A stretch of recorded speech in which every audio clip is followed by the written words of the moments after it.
আসসালামু আলাইকুম ওরহমতুল্লাহি ওবারাকাতু। প্রিয় দর্শক, আজকের ভিডিওতে আলোচনা করব পবিত্র ঈদের দিনের 8টি আমল নিয়ে। যে 8টি আমল আমাদের প্রত্যেকেরই করা প্রয়োজন। তার প্রথমটি হলো পবিত্র ফজর নামাজের পর দোয়াটি 3বার পড়লে রাসূলুল্লাহ সাল্লাল্লাহু আলাইহি ওয়াসাল্লাম আমাকে আপনাকে হাত ধরে জান্নাতে নিয়ে যাবেন, সুবহানাল্লাহ। 2, ঈদের দিনের তাকবীর কিভাবে দিবেন বাংলা উচ্চারণ সহ বলে দিব। 3, মুসাফাহা, ঈদের দিন আমরা যে হ্যান্ডশেক করি সেটার দোয়া কি। 4, মোয়ানাকা, কোলাকুলি করার দোয়া কি। 5, ঈদের দিনের 13টি সুন্নাত কি কি। 6, ঈদের দিন 5টি ভুল করবেন না। 7, ক্ষমা চাওয়ার শ্রেষ্ঠ দোয়া পাঠ করা। সর্বশেষ 8 নম্বরে জানবো যে দোয়াটি বেশি বেশি পাঠ করবেন, অর্থাৎ ঈদের দিনের দোয়া। দর্শক, এই 8টি আমল বলার পূর্বে আমি আপনাদেরকে অনুরোধ করব ভিডিওটি প্রচারের জন্য একটি লাইক দিবেন। পরবর্তীতে এমন ভিডিও পাওয়ার জন্য আমল টিভি চ্যানেলটি সাবস্ক্রাইব করে পাশে থাকা বেল বাটনটি চেপে রাখবেন। তাহলে চলুন ভিডিওটি শুরু করি। আমরা প্রথমে জেনে নিব ফজর নামাজের পর মাত্র 3বার পড়লে রাসূল সাল্লাল্লাহু আলাইহি সাল্লাম জান্নাতে নিয়ে যাবেন, এমনকি তার হাত ধরে। দেখুন, আমলটি 3বার করার কথা আসছে। মুনাজি রাদিয়াল্লাহু আনহু বলেন, রাসূলুল্লাহ সাল্লাল্লাহু আলাইহি ওয়াসাল্লাম বলেছেন, যে ব্যক্তি সকালে এই বাক্যগুলো বলবে, আমি দায়িত্ব গ্রহণ করছি যে তার হাত ধরে তাকে জান্নাতে প্রবেশ করাবো, সুবহানাল্লাহ। এখানে দেখুন 701, একটু নিচে আপনি লক্ষ্য করুন 701। হাফেজ হাইসামি হাদিসটি সনদকে হাসান বা গ্রহণযোগ্য বলেছেন। দর্শক, এখন আমি দোয়াটি বলবো, আপনার মনোযোগ সহকারে দোয়াটি শুনবেন। রদিতু বিল্লাহি রাব্বান ওয়া বিল ইসলামি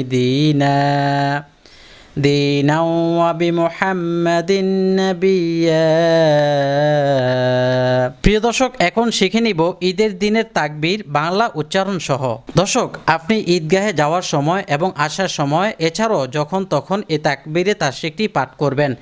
আল্লাহু আকবার, আল্লাহু আকবার, লা ইলাহা ইল্লাল্লাহু, আল্লাহু আকবার, আল্লাহু আকবার, ওয়ালিল্লাহিল হামদ। উচ্চারণ আল্লাহু আকবার, আল্লাহু আকবার, লা ইলাহা ইল্লাল্লাহু, আল্লাহু আকবার, আল্লাহু আকবার, ওয়ালিল্লাহিল হামদ। 3, মুসাফাহা, হ্যান্ডশেক করার দোয়া কি।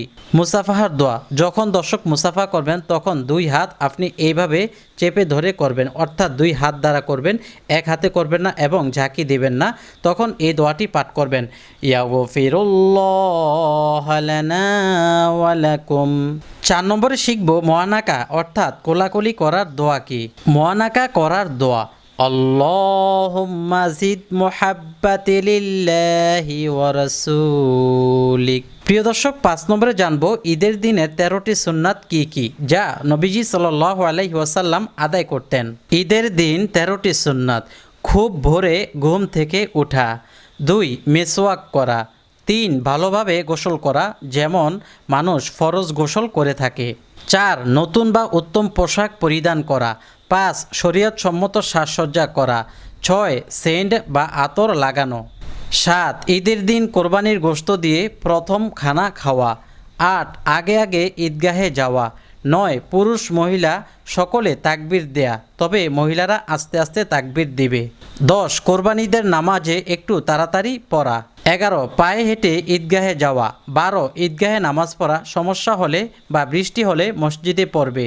সর্বশেষ 13 নম্বর সুন্নত হলো ঈদগাহে কোনো নফল নামাজ না পড়া, অর্থাৎ সুন্নত নিয়ম হলো বাড়ি থেকে নফল নামাজ পড়ে এসে ঈদগাহে ঈদের নামাজ আদায় করা। প্রিয় দর্শক, 6 নম্বরে ঈদের দিন 5টি ভুল করবেন না।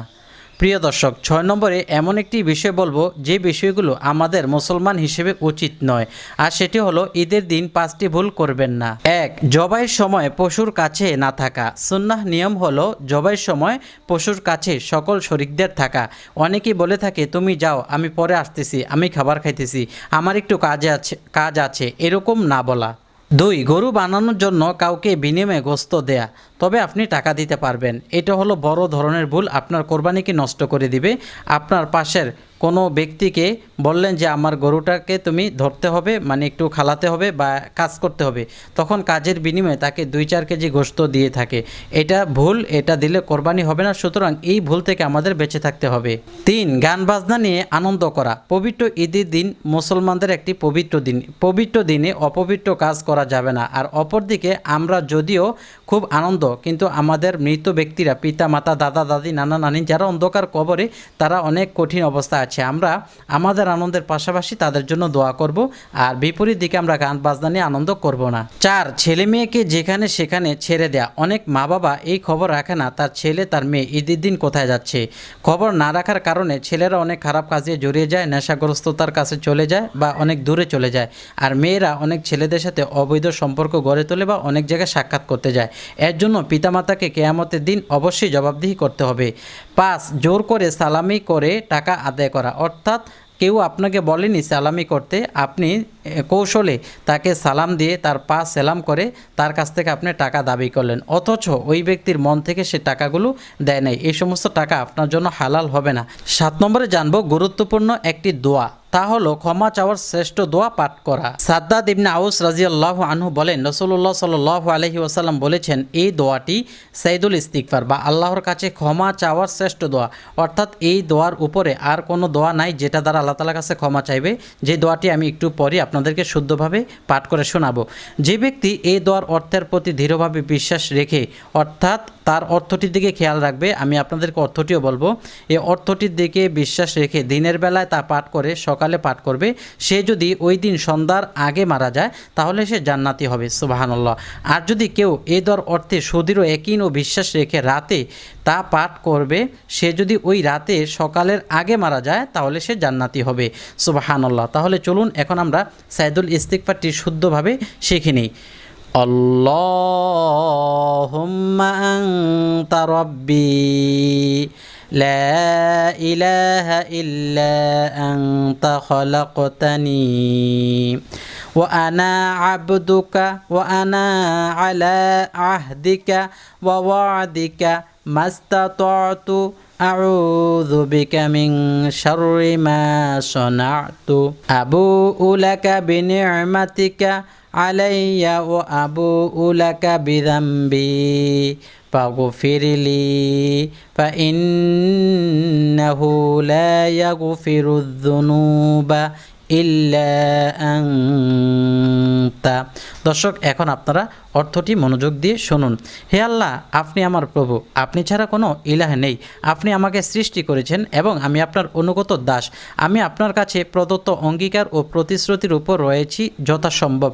আমি আপনার আশ্রয় প্রার্থনা করি। আমি যে কর্ম করেছি তার অকল্যাণ থেকে আমি আশ্রয় চাই। আমি স্বীকার করি আমার উপর আপনার নিয়ামতসমূহের, এবং আমি স্বীকার করি আমার পাপসমূহের কথা।